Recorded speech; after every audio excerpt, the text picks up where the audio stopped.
දවස් දෙක තුනක් තිස්සෙම මේ විදියට වහින්නේ නෑ. මේ පළාතට දවස් දෙක තුනයි වැස්සේ දිගටම ඊට පස්සේ පායනවා යන්තම් පොද ගිහිල්ලා මේ පෝයටවත් මේ වැස්ස පටන් ගත්තේ නෑ.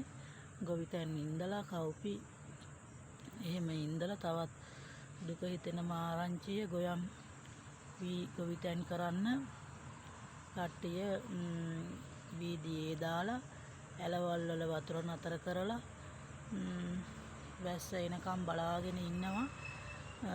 දැන් අද හිට වැස්සේ නැත්තම් ගොඩක් භෝග ಜಾති ගොවිතැන් කරපුවා වතුර නැතුව මැරිලා යන තත්ත්වයට පත් වෙලා මිනිස්සු අතාරින කතා තමයි කියන්නේ. වී ටික දියේ දාලා වී ගොබ ඇදිලා වතුර නැතුව වපුර ගන්න විදියක් නැතුව සමහර පළාත්වල පට්ට කට්ටක් කන්නේ මිනිස්සු.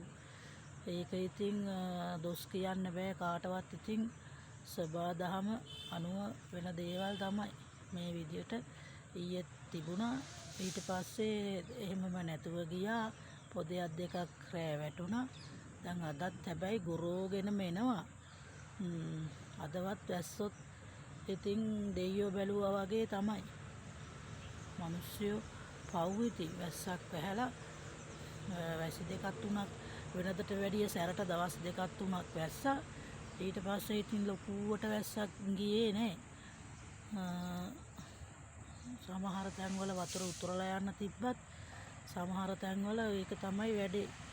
දැන් ඕකේ අමාරුව දැනෙන්නේ දැන් අවුරුදු කාලේ හිට හාල් හිඟෑ වැඩි වෙනකොට තමයි ඒකේ බරපතලකම තේරෙන්නේ.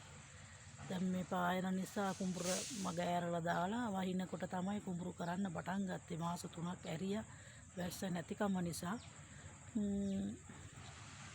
ඒකයි ඉතින් මිනිස්සුන්ගේ තියෙන ගතිගුණ අදහස් කරන කියන දේවල් එක්කද දන්නේ සබහාදහම මේ තරමට වෙනස් වෙලා තියෙන්නේ.